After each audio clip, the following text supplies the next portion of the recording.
Sit down and ask a Hall of Famer anything, but we are very, very privileged to have Mr. Ted Dibiase, the $1 Million Man himself, here with us today.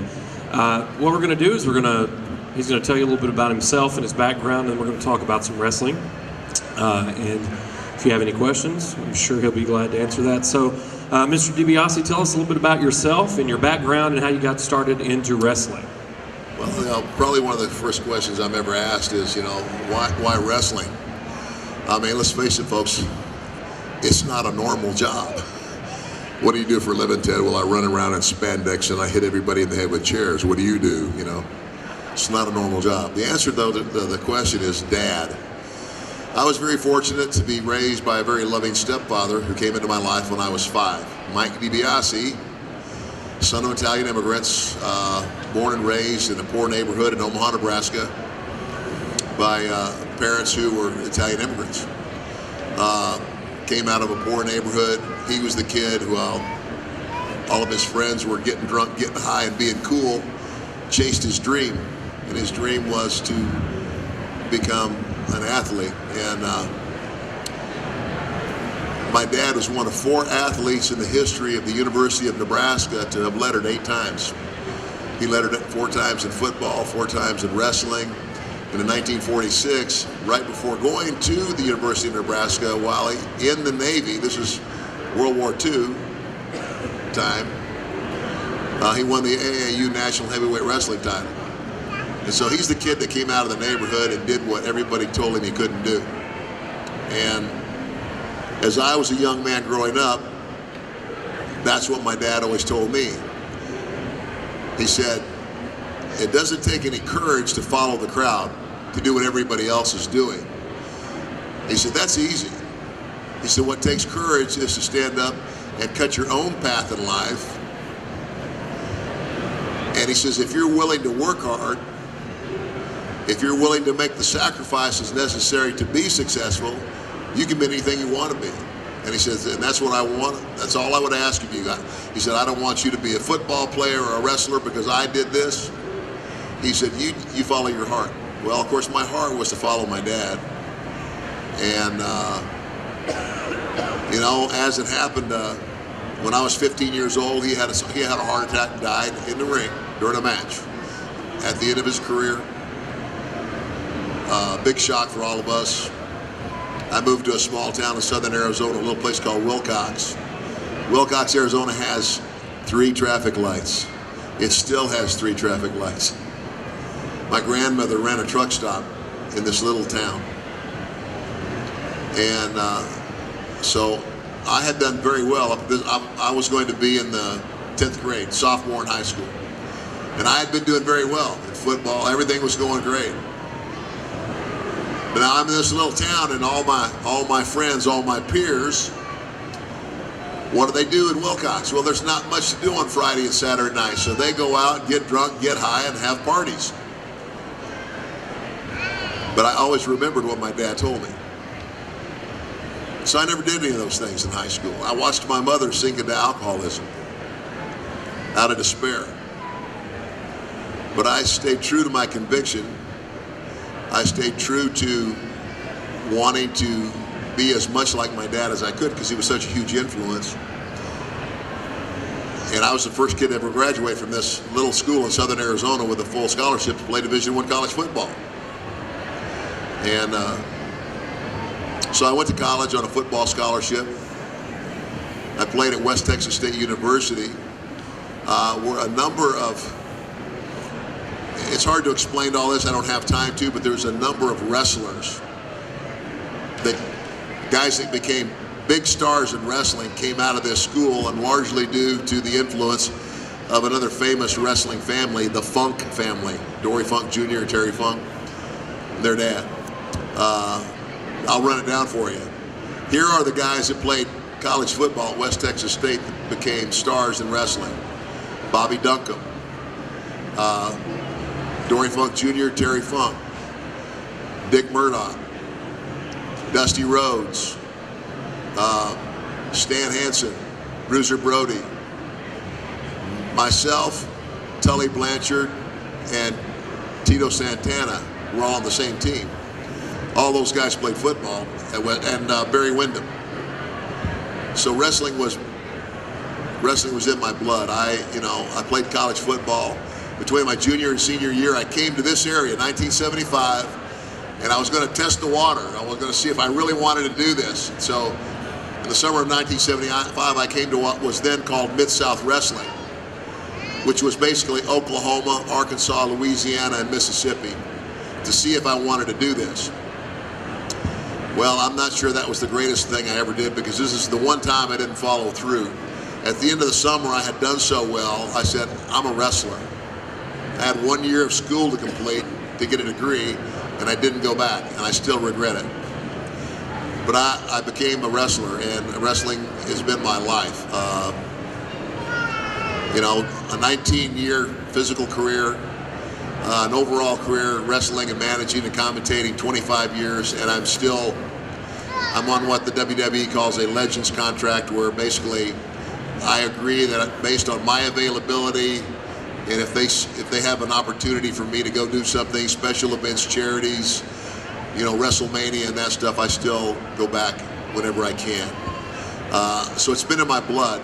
I grew up loving it. I did it for a very, very long time. And even to this day, it's like people say, do you miss it? Don't you wish you could go back? And I said, no, I had my run. I've gone on. I'm happy with what I'm doing now. What am I doing now? Well, I'm a traveling minister. I travel, I speak in churches, I speak in prisons, I speak in rehab centers, and around the world, preaching the gospel of Jesus Christ. That's who I am today. And that's pretty much it. I have a wonderful wife, 3 sons, 2 grandchildren, and I couldn't be happier.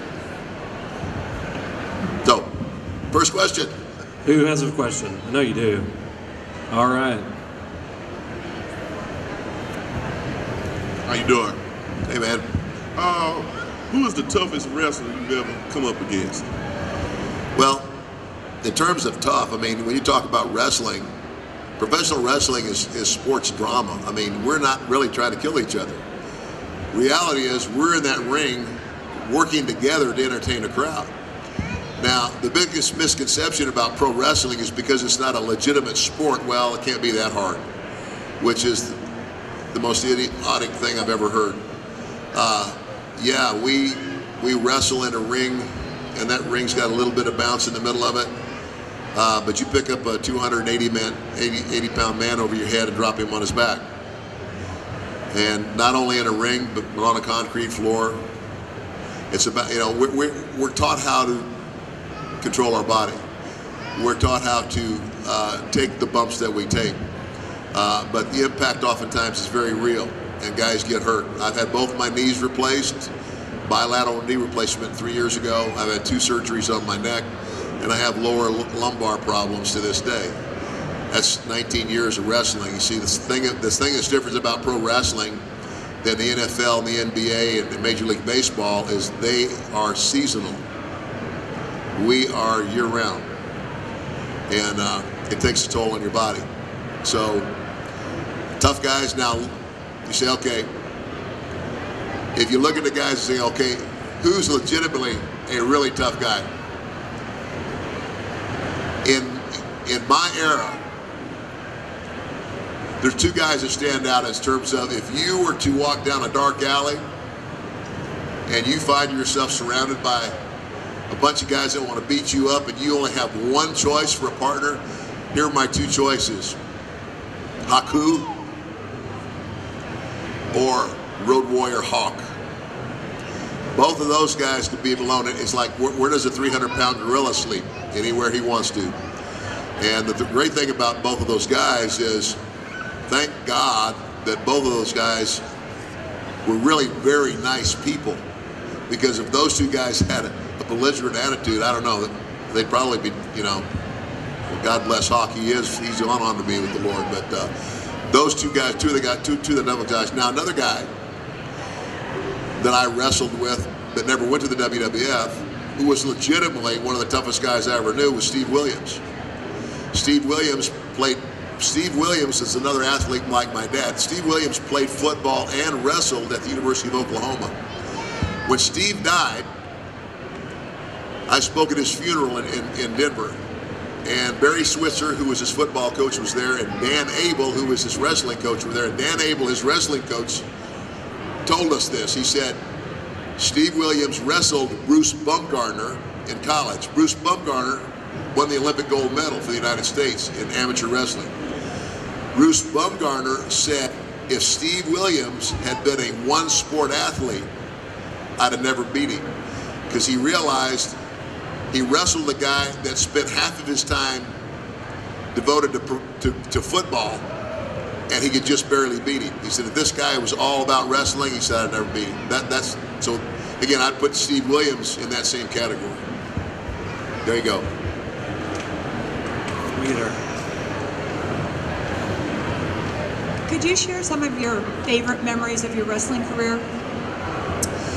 Favorite memories of my wrestling career. I get the question oftentimes, what was your favorite match? Well, you wrestle 300 days a year, it's kind of hard. But highlights would be, number one, I started here in this area. I mean, so, my vivid memories of starting here.